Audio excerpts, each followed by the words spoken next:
E vi outro anjo forte que descia do céu, vestido de uma nuvem, e por cima da sua cabeça estava o arco celeste, e o seu rosto era como o sol, e os seus pés como colunas de fogo.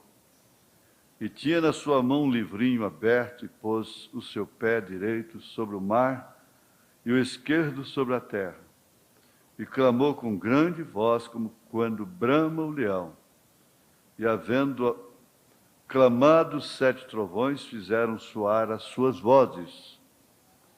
E sendo ouvidas dos 7 trovões as suas vozes, e eu ia escrevê-las, e ouvi uma voz do céu que me dizia: sela o que os 7 trovões falaram, e não o escrevas.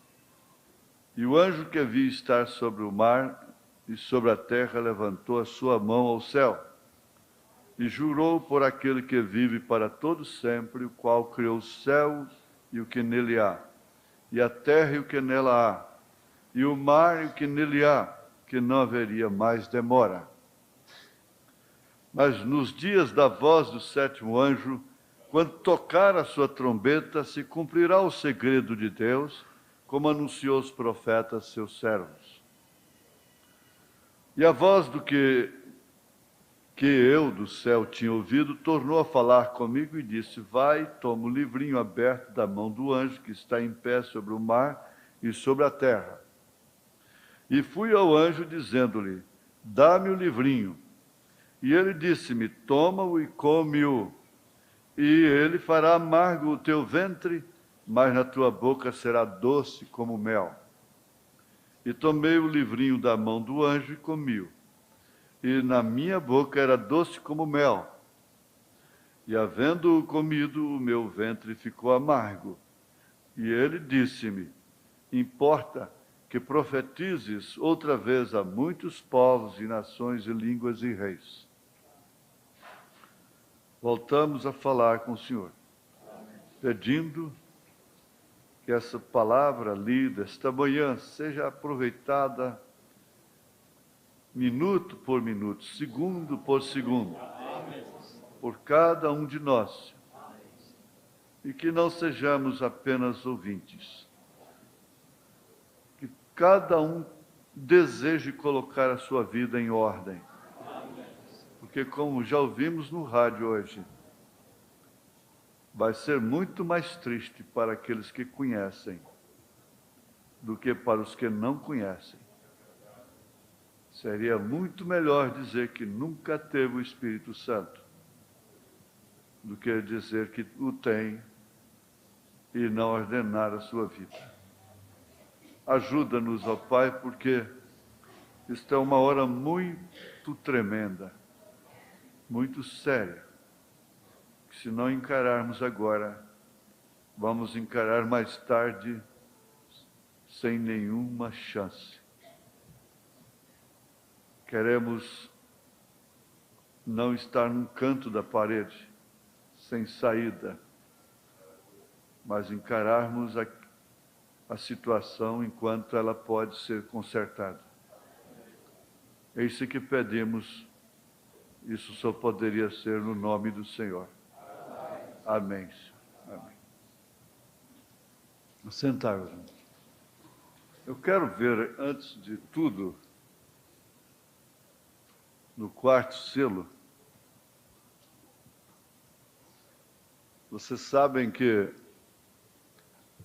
a mensagem, as leituras dos eleitos, elas vão ficar mais rotineiras para o fim da Bíblia. Dentro das cartas, sermão profético e, muito especialmente, Apocalipse. Enquanto, em outro tempo, ou outros segmentos religiosos, ficam na rotina da mulher sirofenícia de nação, cego, Bartimeu, e se você também pode tocar em Jesus, coisa e tal, e ele curou o ceguinho, e ele foi lá no tanque de Betesda, e tudo bem. Tudo é Bíblia, mas há uma Bíblia para cada instante. Hoje tem se cumprido estas Escrituras. Aí no quarto selo, eu quero ver aqui, essa era da águia, 94, a segunda era foi a do boi, ou seja, a era do cavalo vermelho. Então, isso está relacionado. Agora, eu sempre havia ouvido a outros dizerem que esse primeiro cavaleiro sobre o cavalo branco era o poder da igreja que saiu para conquistar. Encontramos que lhe foi dada uma coroa. Sim, foi a igreja. Porém, ambos se foi a Roma. Aonde se foi? A Roma. E ali recebeu sua coroa. Então, a segunda era foi a do cavaleiro vermelho, a qual foi uma era escura. A terceira era foi a do homem, a do cavaleiro negro. E essa foi a era dos reformadores. Agora, o cavaleiro sobre o cavalo negro foi o anticristo, porém a voz, o que estava falando nessa era, foi representado com o homem. Isso foi a sabedoria, educado, astuto, e eles não o captaram. Eles não o nomearam, unicamente disseram que saiu. Porém, agora se apresenta a era da águia, e Deus sempre compara seus profetas com a águia. Deus chama a si mesmo uma águia. A águia sobe a tal altura onde nenhum outro animal lhe pode tocar. Então, fica na rasura. Maria Madalena se converteu, Zaqueu se converteu, ressurreição de Lázaro. E ficam essas mensagens assim, tocando na orla do vestido de Jesus. Mas não sobem, não pode subir, porque não tem estrutura para isso. Quando sobem, se espatifam, porque na verdade não sobem. Porque a teologia não é instrumento para Apocalipse. Muito menos para toda a Bíblia. A águia sobe a tal altura onde nenhum outro animal lhe pode tocar. Não somente pode chegar a essa altura, mas é feita para essa posição. Quando chega, pode ver onde está. Muitos chegam a uma altura mais do normal, porém logo não podem ver onde estão. Não enxergam nem lá embaixo. Portanto, se nada lhe serve subir, de nada lhe serve subir. Para quê? Se um corvo ou um falcão tratasse de subir com a águia, se desintegraria. Tem que estar preparado para esta pressão. Esse é o problema hoje. Muitos não estão preparados para tal pressão e se rebentam quando se põem a saltar. Porém, necessitamos dessa preparação. Quando chegamos a essa altura, tendo a vista da águia, então se pode ver o que vem, sabe o que se tem que fazer. Agora, a era da águia o revelou.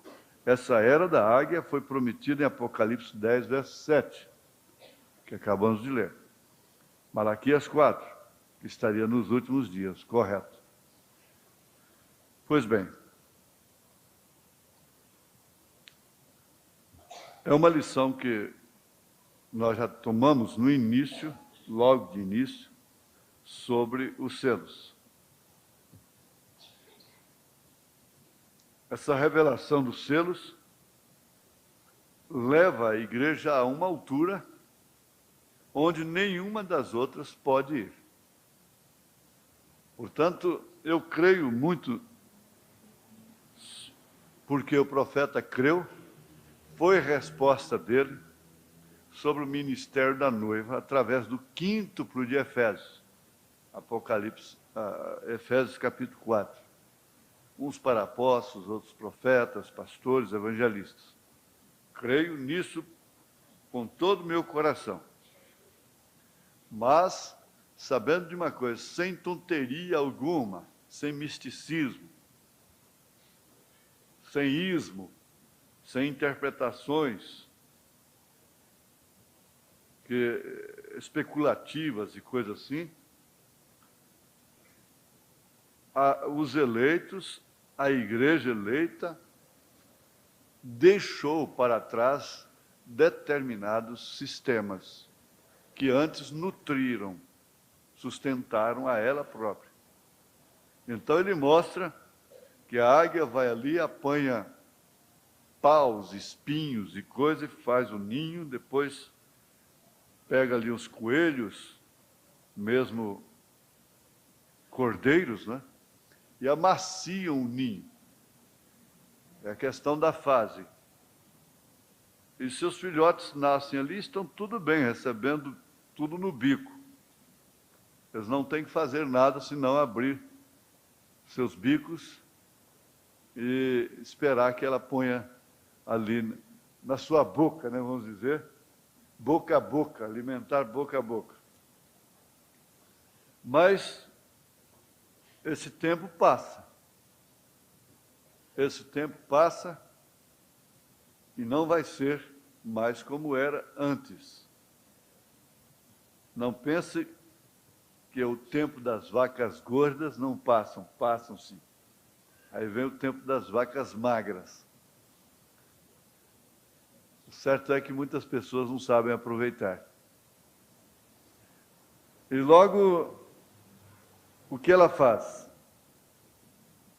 Ela vem ali, dá umas sacudidas para tirar as suas plumas e começa a tirar aquilo que amaciava o ninho.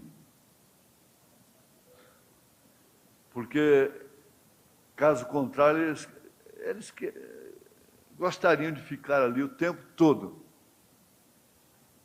E você tem que pensar que isso acompanha a igreja, você, a mocinha, adolescente, de 15 anos, 12 anos, todas as crianças, os adultos, têm que encarar essa realidade. O ninho não está mais macio. A mãe águia tirou o que amacia. O crente hoje não é aquele crente que só vai amar a igreja, o ministério, se essa igreja puder acompanhá-lo em cada tropeçãozinho que ele der. Em cada gemidinho que ele dá, a igreja está ali. Não. Ele é comparado como planta do deserto. Não é essa planta que tem que ser borrifada dentro de casa e cuidada, que não pode tomar sol. Tem pessoas que são criadas dessa forma. Tem mães que estragam seus filhos, pais estragam seus filhos. Eles chegam a certa idade e não sabem fazer nada na vida. Não sabem o que significa trabalho. Moças que chegam à idade de casamento não sabem cozinhar. Não sabem lavar roupa. Não sabem fazer nada. Casar com uma pessoa dessa, eu conheço a história de um pai que criou a filha mimada. Tão mimada, ele que foi um pobretão, foi empregado de balcão, mas depois ele cresceu muito, ele se enriqueceu muito. Hoje ele tem prédio na Anhanguera, na W3 em Brasília, e ele falou para mim de uma forma arrogante. Não, quando o rapaz veio pedir a minha filha em casamento, eu disse para ele assim, olha, você está disposto a continuar do jeito que ela foi criada? Essa menina nunca lavou uma roupa íntima dela. E nem vai lavar. O que eu criei foi assim. Se você quiser, você tem dinheiro?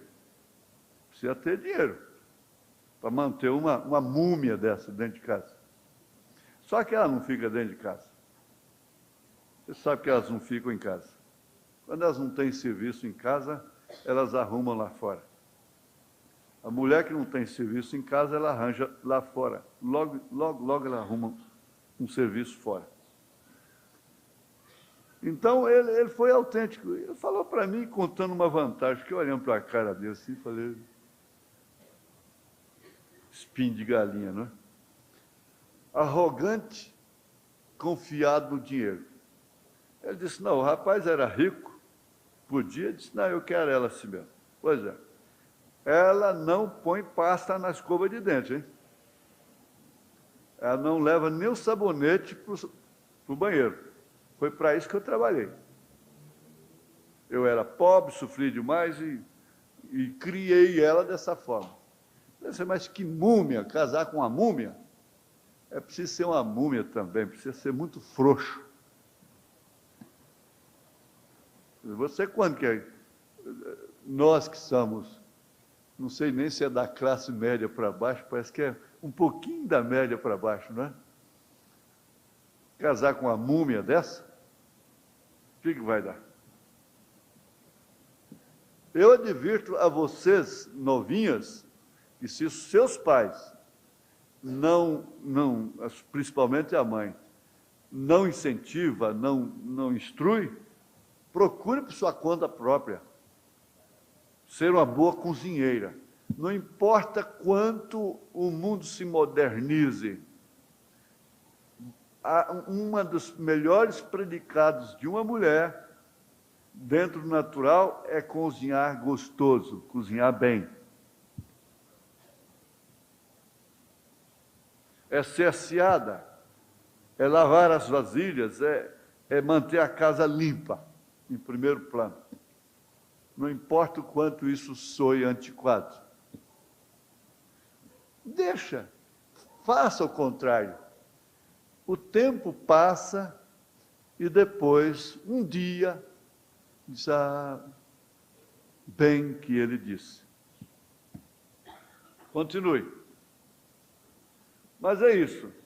A igreja de Jesus Cristo não está em ninho macio. E ontem à noite eu fui confortado com a mensagem de ontem à noite, quando o Espírito disse que não são as pessoas fortes que têm o Espírito Santo. O Espírito Santo não te faz um super-homem, uma super-mulher. O Espírito Santo atua em fraqueza. Em fraqueza. E que o ouro tem escórias. Não é porque você nunca encontra ouro brilhando ali no chão. Ele tem escórias, ele tem sujeira. Aquele passa pelo fogo antes de se tornar uma joia, antes de ter brilho, e passa pelo cadinho, para tirar todas as escórias. E, segundo o profeta, enquanto estamos aqui na terra, nós vamos ter essas escórias, vamos ter que lutar com o pecado, dentro do sistema humano. Agora, nem por isso ele deixa de ser ouro. E esse ouro, refinado no forno, ele não é para virar brinco de madame, colar de madame. Em outras palavras, segundo as palavras de Jesus, ele não vai virar joia no focinho de porco, de porca, como está por aí. É um ouro destinado a ornamentar os céus, a glória eterna. Esse é o ouro de Deus. Então, sendo era da águia, nós temos de constatar que temos chegado a uma hora, a um momento, que o ninho não está macio mais.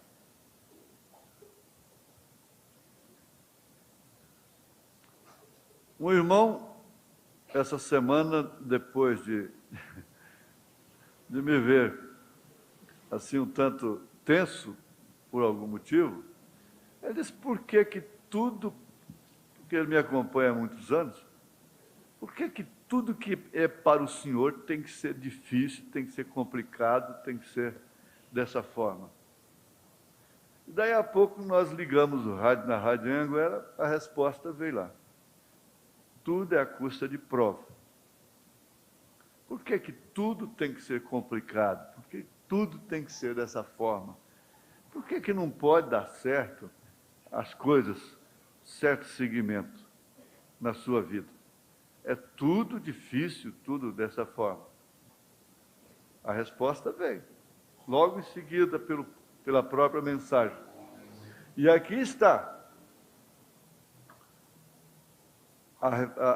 O ninho já não está macio mais, está pontiagudo.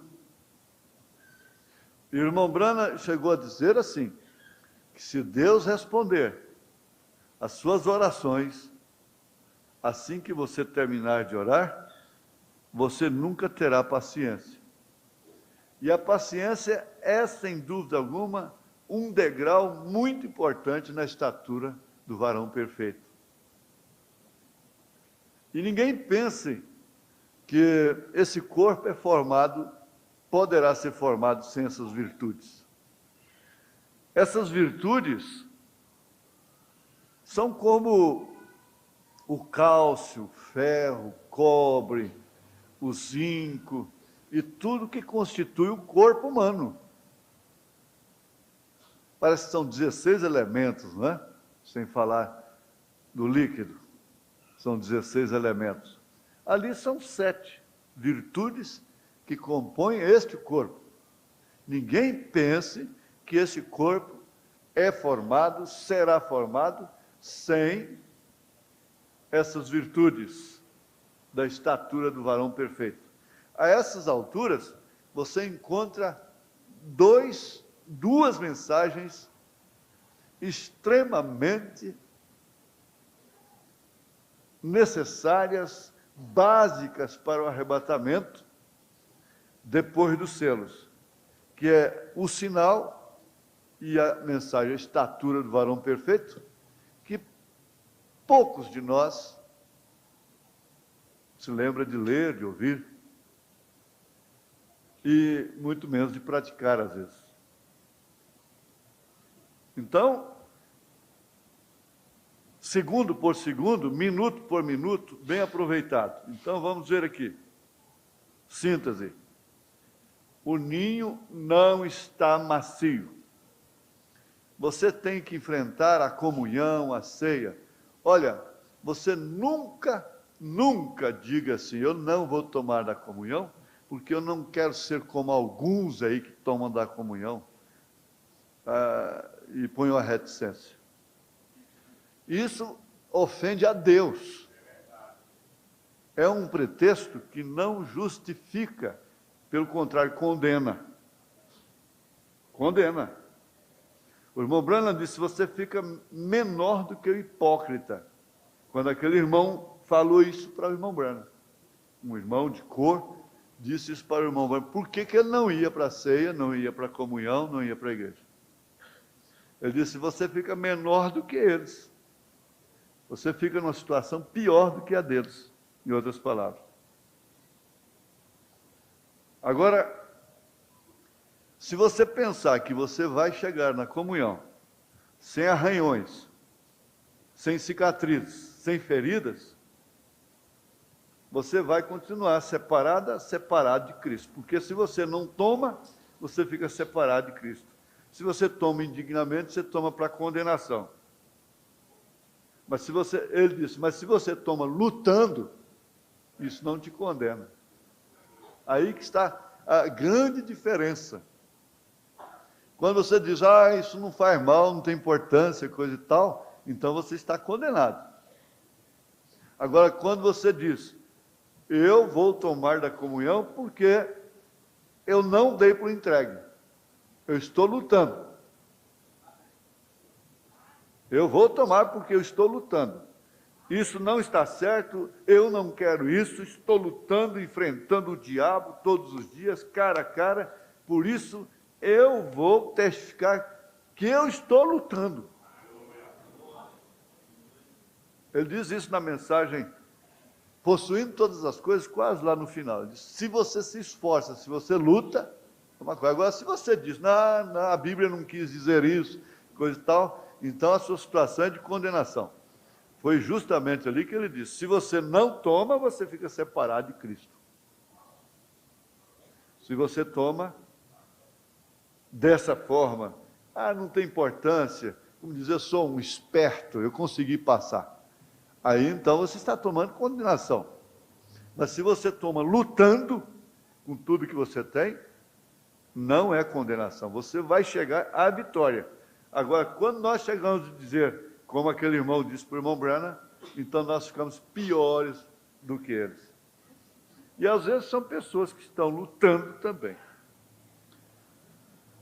É uma coisa que se aprende para continuar lutando, bem entendido, não acomodados.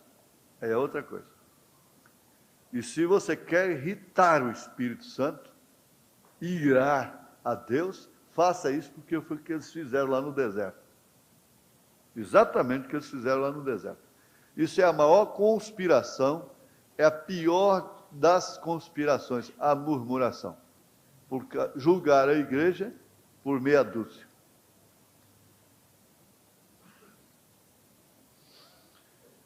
Agora, a gente pode prosseguir o primeiro selo. Já baseado nisso, que estamos na era da águia e que o ninho não está macio, então é uma luta. Nós estamos vivendo numa hora em que ninguém tem condição de dizer eu. Quando você vê eu já fico pensando, coitado. Eu. Para com eu. E fala sempre ele. Aqui está o plano. A primeira coisa que sucede é um anúncio no céu. Vamos ver melhor sobre selo. Hein? O que sucede? Um selo foi aberto. O que é esse selo? Um mistério dado a conhecer. Quando o mistério é revelado, então soa uma trombeta declarando uma guerra. Esses selos, a revelação desses selos, está mostrando que quando ele é aberto, você entrou num período de guerra. Não existe coisa pior do que a guerra. Na guerra vale tudo. Eu vi parte de um documentário da Segunda Guerra, da Revolução de 30, no Brasil, culminou com a entrada de Getúlio e Washington Luiz, né? Washington Luiz. Essa turma daquela década. Então, eu observei uma coisa, os meninos, as crianças andavam de terno, de palitozinho. Cada menino tinha o palitozinho, aqui no Brasil pobre nosso. Cada menino tinha um palitozinho, todo de chapéu, seu chapéu. As meninas vestidinhas. E o soldado, então, convocado para a Revolução, despedindo da sua família. A atenção acaba sendo mais chamada pelos adultos do que pela criança.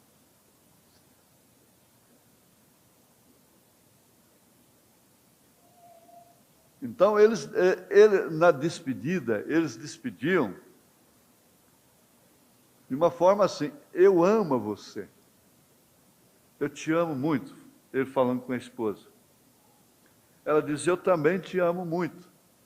A menininha vem e abraça o seu pescoço. E eles se beijam. Mas a própria criança entendia que ele estava saindo para lutar pela pátria, pela nação. A esposa entendia que, apesar daquele amor muito profundo, tinha algo que se tornou sublime, forçando aquela despedida. Ela concordava que ele tinha que ir lutar pelo Brasil, pelo país. Não sabendo se voltaria nunca mais. como milhares deles não voltaram, morreram. E assim é toda a guerra. Agora, você não pode, você que é visitante, por isso que eu digo, eu não creio muito mais, eu não creio, agora, naquele tempo o irmão Brana já não cria em chamada de altar. E, olha, eu já vi ministério estragado pelo próprio povo. Você sabe que as pessoas estragam o ministro, estragam o obreiro, jogando atenções excessivas nele. Ele, às vezes, não tem uma estrutura como demais outros, tem, se incha e estraga aquele ministério. E, por fim, é uma fama. E acha que toda reunião que Deus opera tem que ter choro, grito, gente chorando no altar. Não se vê resultado por isso. Não tem resultado. O resultado é esse aqui. Você, visitante, quer se batizar, você tem que entender. Nós estamos sob a abertura de selos do Apocalipse. É entrar numa guerra. Não tem. Os denominacionais, as religiões, as melhores pessoas que você gosta, confia, não gostam de nós. Elas se associam até com o catolicismo e com a política, mas não se associam conosco. Não se associam conosco de forma alguma. Você escolheu um caminho estreito, como está ali, dito pelo Senhor.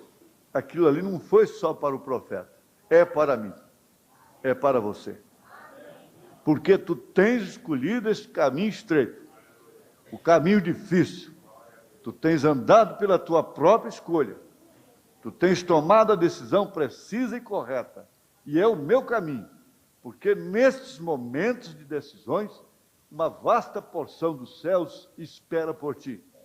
Que gloriosa decisão tens feito! E isso por si mesmo é o que fará cumprir a tremenda vitória no amor divino. Então você escolheu uma batalha. Quando falou em vitória ali, você já sabe que é uma batalha. Essa foi a decisão, a grande decisão. Tu tens escolhido este caminho estreito, o caminho difícil.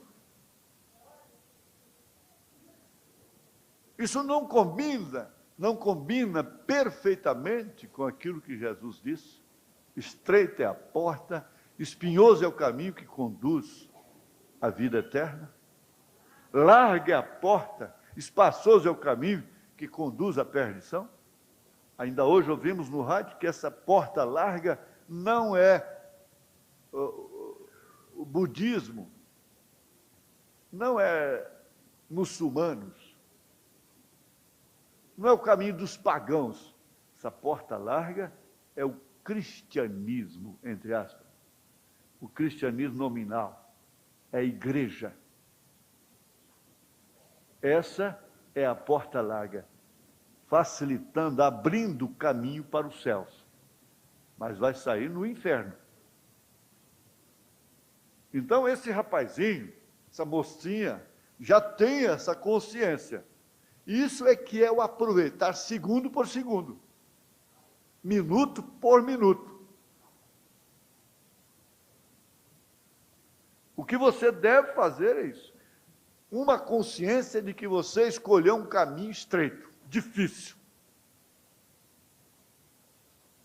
E que você, como filho de Deus, é uma águia. E que não está mais num ninho amaciado. Com facilidade as pessoas se ofendem dentro da igreja. Sofrem humilhações terríveis dentro do ônibus, no coletivo. Sofrem humilhações terríveis no emprego, no trabalho, quando se trabalha com descrente. Quando vai trabalhar com o irmão, então ele já passa a abusar, quando Paulo diz que é aí que ele deve dedicar mais, como se estivesse trabalhando, servindo ao Senhor.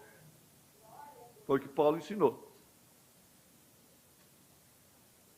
Mas se é do pai, se é da mãe, se é do irmão, se é do tio, se é do primo, ou se é irmão da igreja da comunhão, então, você sabe que uma das piores coisas que existe é as pessoas receberem determinadas considerações e ajudas e nunca serem agradecidas por aquilo. Elas entendem assim, que aquilo não passa de uma obrigação da igreja. Está certo que elas não têm que ficar sujeitas, rastejando por causa disso. Mas também elas têm que ser agradecidas. Nós vemos, às vezes, algumas pessoas que são simples, mas não têm nenhum pingo de humildade. Uma das chaves desses trovões está aí no agradecimento. Regozijo na tribulação e sendo agradecidos. Quando você para de lutar, por que a gente, quando vai entrando na idade da decadência, a vida vai ficando monótona e às vezes ela chega até a ser uma vida depressiva. E pode chegar até uma depressão de 3º grau. Porque as coisas obtidas, pessoa que costumou obter as coisas tudo com luta, com dificuldade, fique pensando assim, você amanhã amanhece com 10 milhões de reais, e você então pode comprar uma fazenda, pode comprar um carro, um Mercedes, um Rolls Royce, e você pode comprar um avião bimotor dos melhores, e você pode ter a casa que você quiser, compra um apartamento em cada capital, compra apartamento em praia, e você tem tudo agora. Pense nisso, uma vida que tudo é o dinheiro, resolve, eu tenho. Vocês não queiram saber que desgraça, a desgraça maior que existe, é a do rico quando chega a hora que a riqueza dele não resolveu o problema. Como aconteceu com um dos homens mais ricos do mundo, que casou com a viúva do ex-presidente Kennedy, Jacqueline. Chegou o momento que ele, sendo o homem mais rico do mundo, não tinha solução. Se ele desse a metade da fortuna dele, ele ainda ficaria sendo milionário muitas vezes, e viveria aí mais 30, 40 anos, 50 anos, ele daria. Então, é exatamente aí onde chega a pior desgraça. É quando pega-se tudo. Eu falei sobre essa história no rádio, e houve muito disso. Eu não sei se é fato verídico, mas aconteceu muito dessas coisas, inclusive os enterros. Existiram enterros de fortunas, ouro, colocava-se dentro de potes e enterravam no pé de uma árvore e tal. Então, depois aquela alma vinha, porque estava no purgatório e tinha que desenterrar aquilo lá e dar um pouco para a igreja, que é a cabeça, tudo superstição. Mas aquele homem que tinha todos os tipos de riquezas. Ele tinha joias, ele tinha a moeda corrente, que era muito válida. Inclusive, eles pegaram tambores de 500 réis, sendo exportados porque continha muito ouro nele. Dinheiro brasileiro.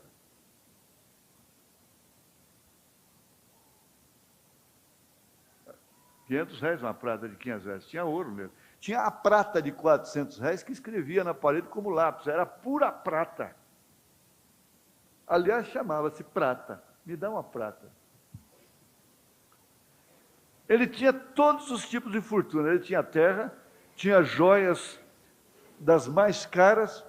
O que ele fez? Ele fez um calabouço, vamos dizer, com uma entrada misteriosa, um segredo, E lá, um certo dia, ele entrou lá para admirar suas riquezas, onde estavam suas escrituras, e esse mundo de joia, aquela coisa toda, e dinheiro e tudo.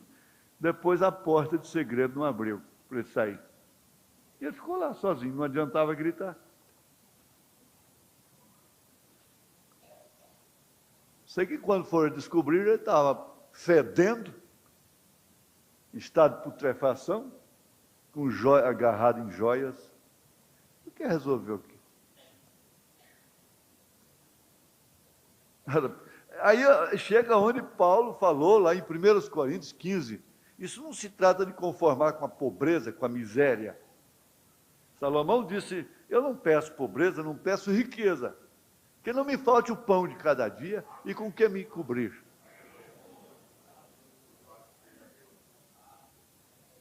Mas você tem que saber.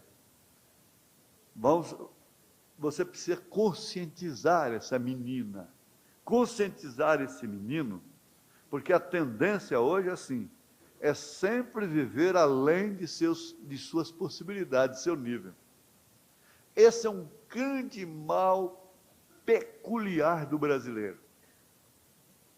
Ele não está podendo viajar de ônibus, compra passagem parcelada de avião para fazer turismo. Isso é comentado por comentaristas, economistas. Eu cheguei até a gravar, dizer, ele não está podendo comprar o substancial para a sobrevivência, e ele tem que comprar fantasia para o carnaval. Ele tem que beber cerveja com os amigos, ele tem que pagar a rodada tal dia. Ele está sempre fazendo coisas que ele não pode fazer, enquanto nós temos também experiência de pessoas que são avarentas. Elas vivem na economia. Diz, olha, como é que pode a pessoa botar gás liquefeito, um botijão de gás, num carro pequeno, um carro que dá aí 8, 10 quilômetros com litro de gasolina ou de álcool, 12 quilômetros, ainda tem que adaptar contra a lei do país, arriscando a vida, estragando uma viagem que, de vez em quando, vai perdendo a força na subida, depois tem que parar para trocar. Tudo isso eles já analisaram, eles comentam, falam, isso é uma avareza que não traz nenhum benefício. Você está pondo sua vida em risco, causando uma viagem super atormentada, ou pode ter um carro, ou então não pode ter um carro. Pode fazer a viagem, ou então não pode fazer a viagem. É desse jeito. A gente tem que se informar. Eu preciso estar informado. O pastor precisa se informar do lado da vida em vários aspectos. E resultado? Economia de cá, economia dali, economia daqui, uma miséria danada. Deixa de gozar, às vezes trabalha a vida toda, deixa de ter um prazerzinho com a família, com a esposa, por tal de ter um confortozinho mais, porque os dedos são enrolados. Os dedos são enrolados, são miseráveis, são avarentos. Os avarentos não entram no reino dos céus. E sempre termina no prejuízo. Deixa de comer para apodrecer.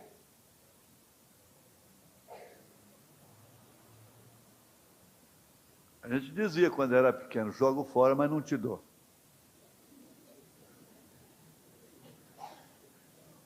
E às vezes o único jeito que tinha que comer um sanduíche perto de amigo era cuspindo nele todo primeiro. Ninguém queria tomar.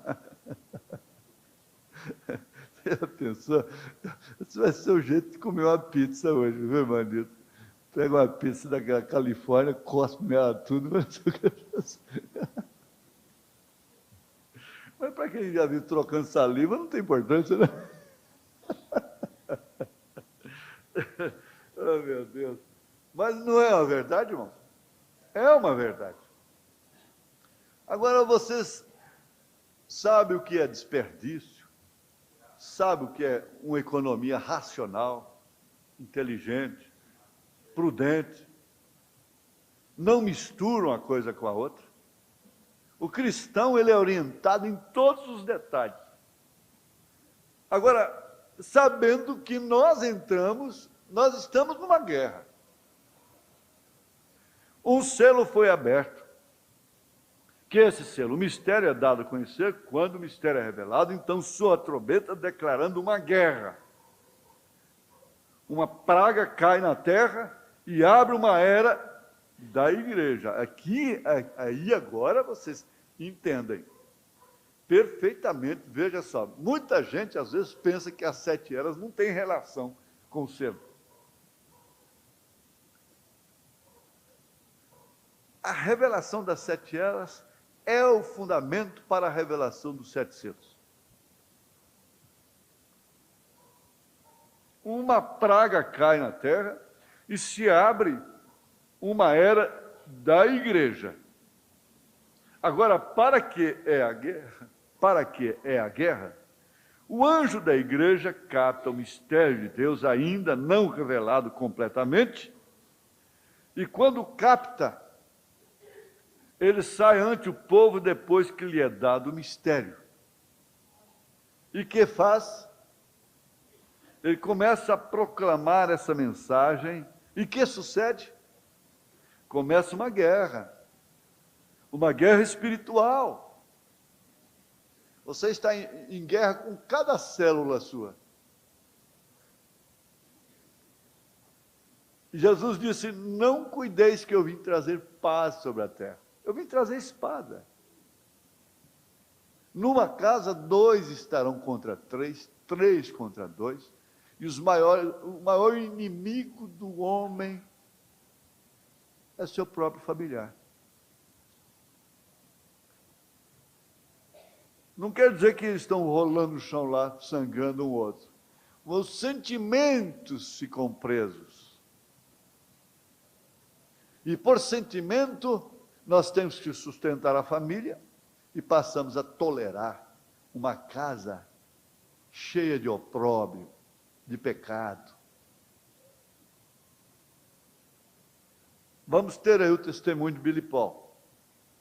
E você vai ver que quando o irmão Branham estava lavando o carro lá, ele disse, Billy chegou perto, eu disse: Billy, você me faz um favor?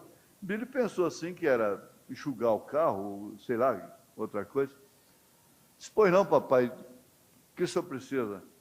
Eu disse: você, por favor, deixe a nossa casa. Deixe. A nossa casa é consagrada a Jesus. E você está violando isso. Você não está respeitando isso. Agora, eu quero fazer uma pergunta para vocês adolescentes que sofrem demais com a influência da escola, das coisas lá fora.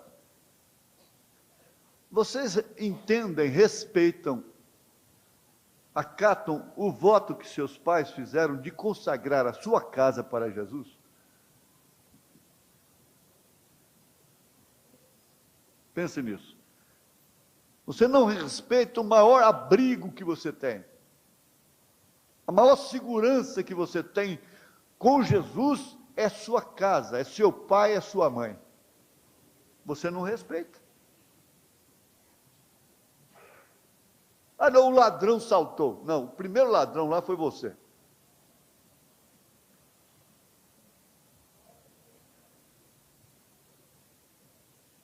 Agora, isso não é para condenar, isso é para divertir, para raciocinar. Eu estou pensando, ou nós vamos poder botar a vida em ordem, se isso não tem que ser através de mim, Deus sabe através de quem será. Eu sei que essa igreja é de Deus. Eu sei que Ele vai cuidar disso. Eu sei que vocês são sinceros. Vocês são as melhores pessoas que tem nesse país. O profeta falou isso da igreja dele. E Deus está obrigado para convosco.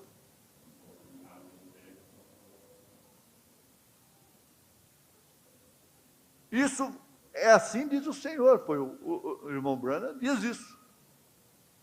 Agora começa essa guerra espiritual. Não é o suficiente um pai lutar no trabalho o dia inteiro. O que você pensa que é para um homem entrar numa casa e encontrar a mulher só de roupa íntima? E ele ter que entrar lá e consertar o banheiro e essa coisa toda, e trabalhar, e ser sediado,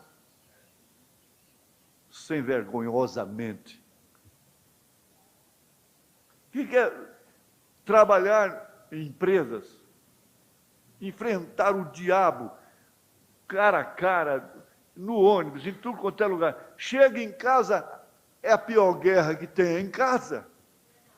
É a hora é o lugar é o forte. É o forte. Na guerra, o soldado tem um forte. Quando ele pode dormir um pouco, descansar. É no forte. É quando ele pode tomar seu banho, descansar. É quando ele pode comer, alimentar, comer uma coisa que gosta. É quando ele pode ter carinho. É quando ele pode dedicar carinho. É quando ele pode falar afetuosamente, receber palavras afetuosas. Mas não, a filha só encosta, só beija para pedir dinheiro, para dizer que tem que comprar isso, tem que comprar aquilo. O filho só encosta quando o pai vê o filho, pai, pode saber, dinheiro. Pai, pode saber, é dinheiro. Outra hora chega até a esposa também, amor, ô amor, pode saber, é dinheiro. Porque em outras ocasiões não tem amor. Bem, eu quero falar com você. Ai, meu Deus.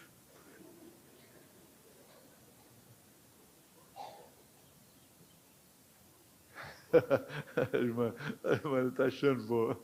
Não é assim com a senhora, não, né? Não, né? Ela está rindo demais. Bom, tem o bom senso da coisa. Eu sei que há casais que dizem, está vendo? Foi para você, né? E quando o pai também fala, o marido fala, a mulher fala, meu pai, agora eu vou sofrer. Já sei o que tem agora. Nunca chama para dizer, olha, muito obrigado, a comida estava gostosa. Você merece um abraço fora de hora. Você merece um beijo fora de hora. Não, isso aí tem hora. Isso aí tem hora. É com a luz apagada lá dentro do quarto. São os deveres, né? São as obrigações.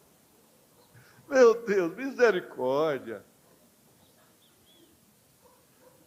Essa guerra espiritual é terrível.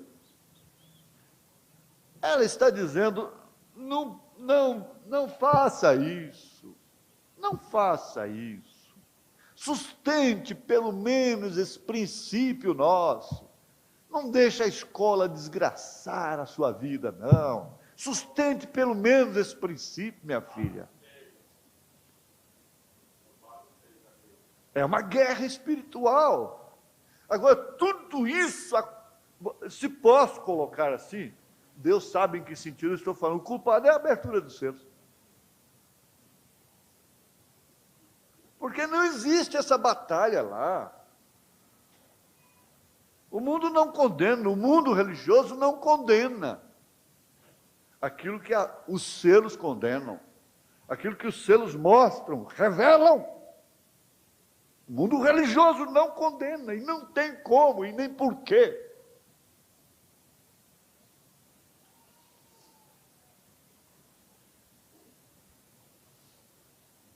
Então, você tem que entender, mas como é que o pai da minha irmã, da minha vizinha lá, não tem esse problema do meu pai? É porque o pai da vizinha não tem a revelação que seu pai tem. É porque a mãe da vizinha, ou da sua prima, que é sua tia, a sua tia não tem a revelação que sua mãe tem. O seu avô não tem a revelação que seu pai tem. A sua avó, às vezes, não tem a revelação que sua mãe tem. E logo eles ficam sendo ponto de apoio. Billy Paul teve que sair de casa. Para onde foi? Foi para a casa da avó. Quer dizer, a casa do irmão Branham era dedicada a Jesus. Billy Paul não podia ficar naquela condição lá. Mas a casa da avó não era. Então podia ficar. Certo? A coisa suou, foi assim. Lá na casa da avó ele podia ficar. Não, vem meu netinho. Como é que faz? Como é que Billy faz uma coisa dessa? Estou chocado. Vem meu filho, meu netinho, vem. Vem. Mas daí a pouco Deus botou o dedo nele, ele adoeceu, foi para o hospital para morrer. O irmão Branham não foi lá visitá-lo para paricar ele, não. Aí ele estava lá nas montanhas, o Espírito Santo, vai lá agora, vai lá no hospital, porque ele vai morrer. Pai, ora por mim. Eu disse, não, quem está precisando de orar é você.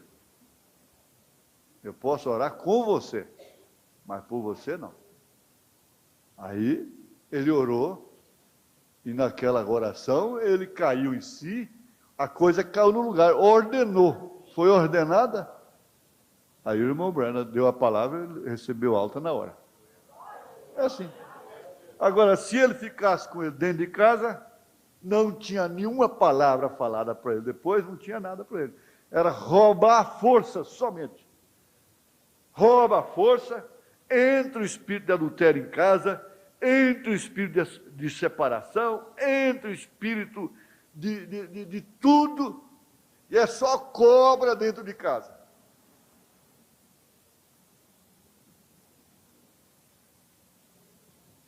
Mas é difícil desse jeito. Como é que a gente vai fazer? Então é necessário sair do mundo. Como é que faz? Eu não sei se nós vamos ficar no canto da parede. Não sei. É uma guerra. É uma guerra. Aí tem uma coisa. Aceitar passivamente não tem como.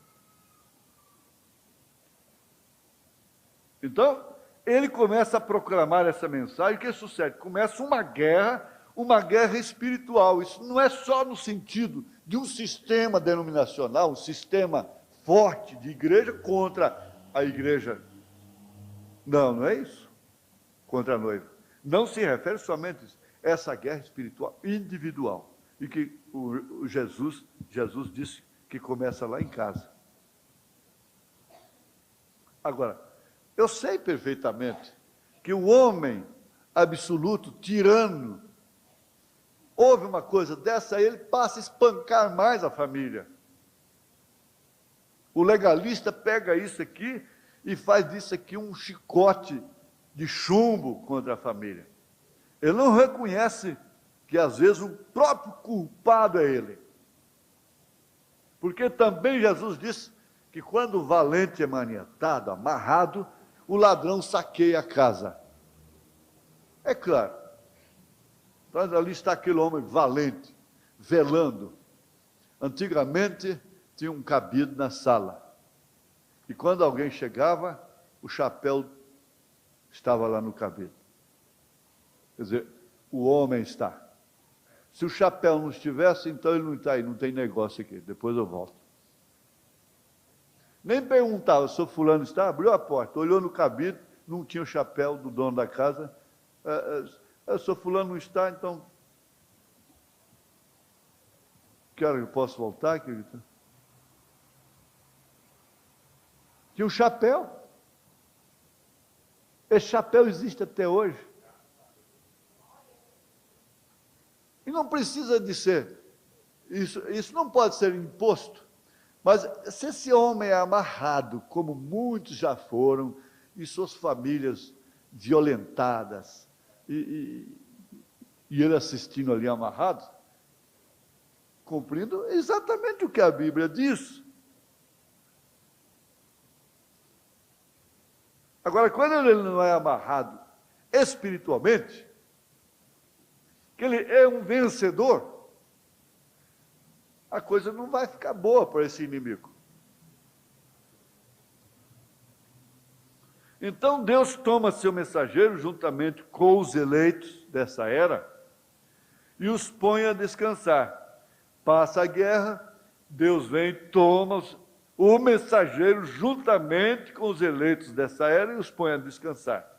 Logo deixa cair a praga sobre todos aqueles que rejeitaram. Um juízo temporário. Outra coisa também é que está sendo muito esquecido.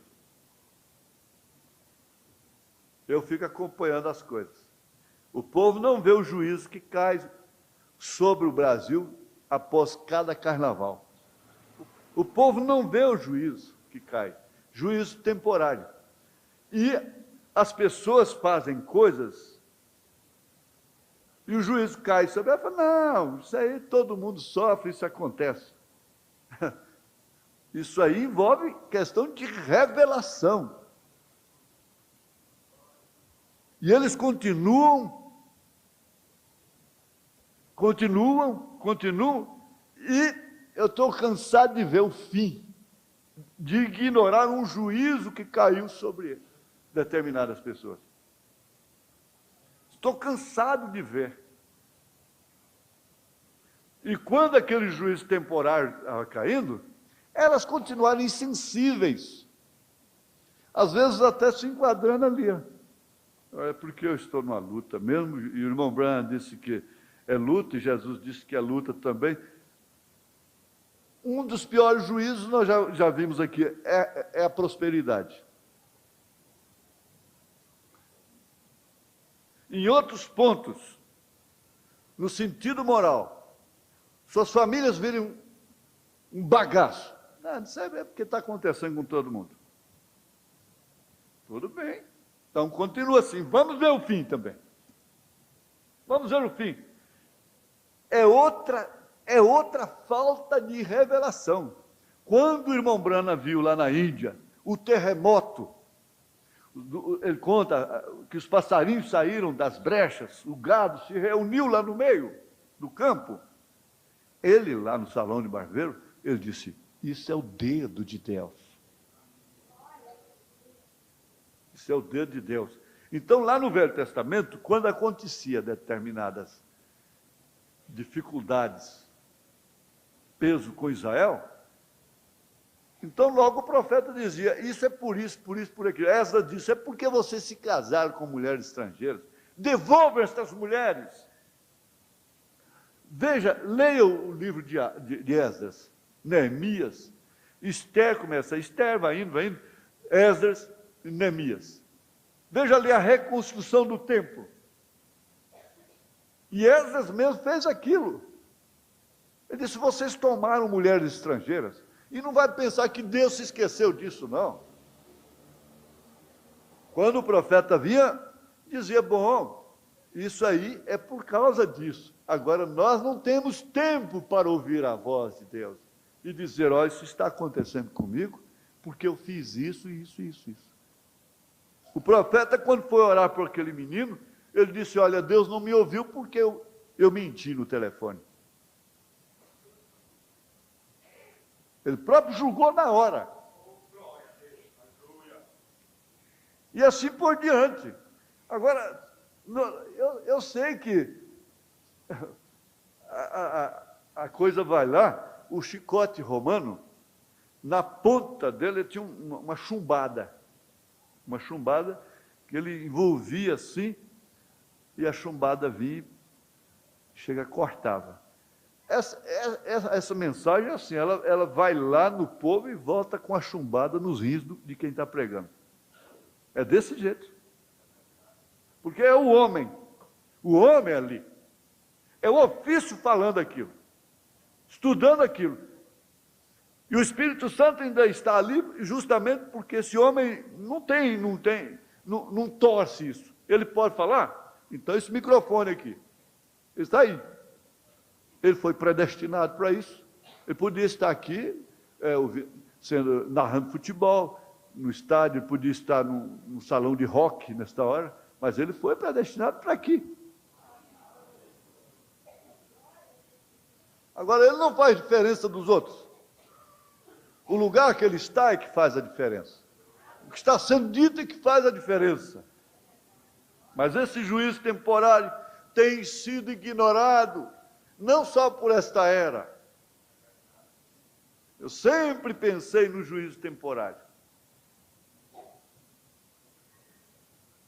O juízo temporário, ele tem operação, coletivamente, sobre nações, sobre povos, sobre indivíduos, sobre família.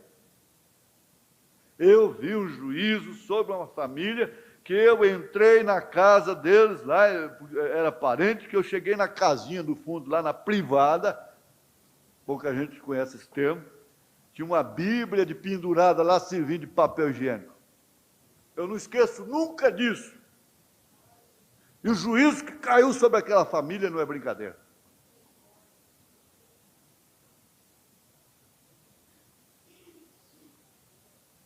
Então não vamos ficar aí, porque queimaram uma vela ali, minha vida. Isso é falta de Deus. Mas você sabe quando você erra, quando você agiu como não devia agir, contra um servo de Deus, e você está pagando por aquilo.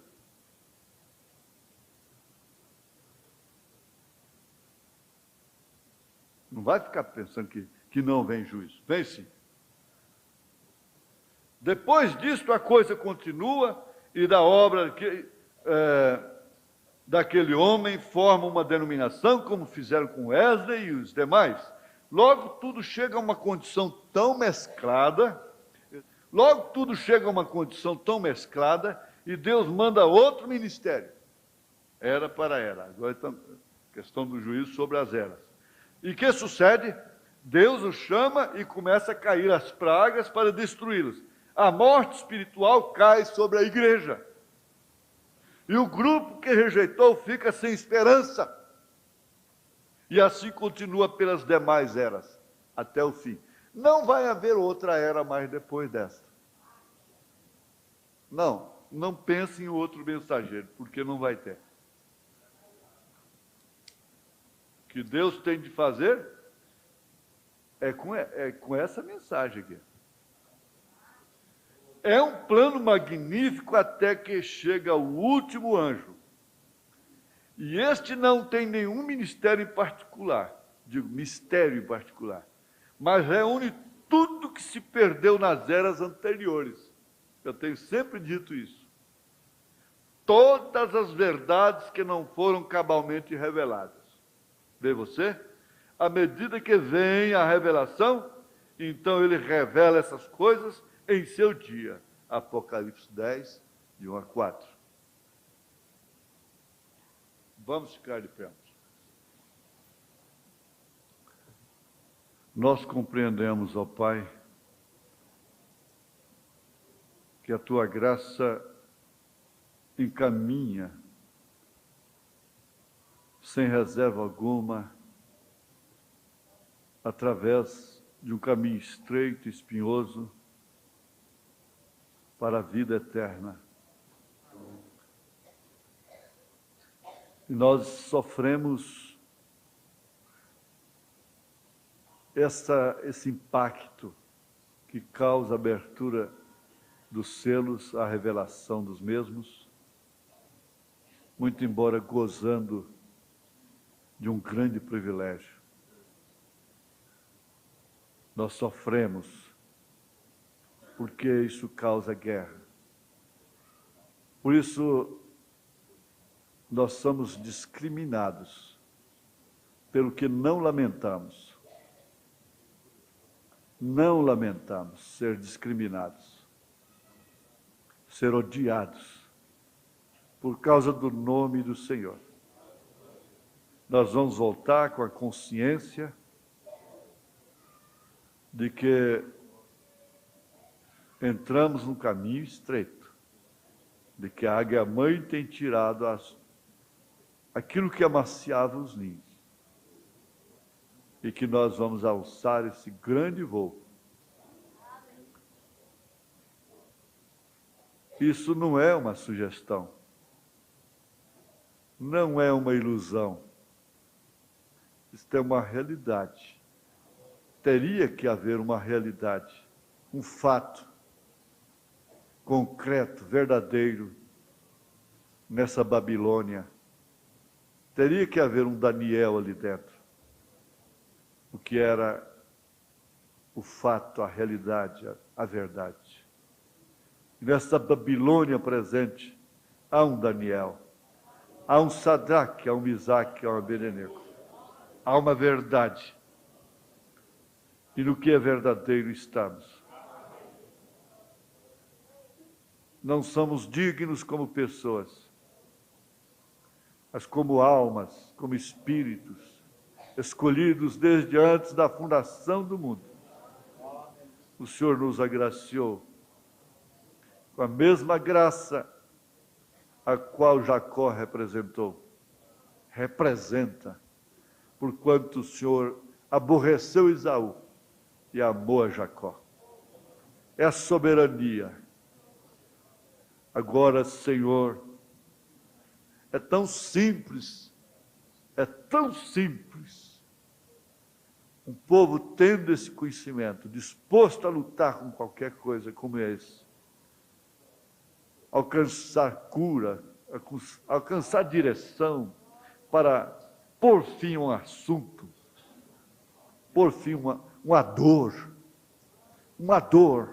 uma infecção, um dano físico, uma doença. Põe agora, Senhor, a oração dessas mães na taça das orações dos santos, oração desses pais, dessas filhas, desses filhos que pedimos, Senhor,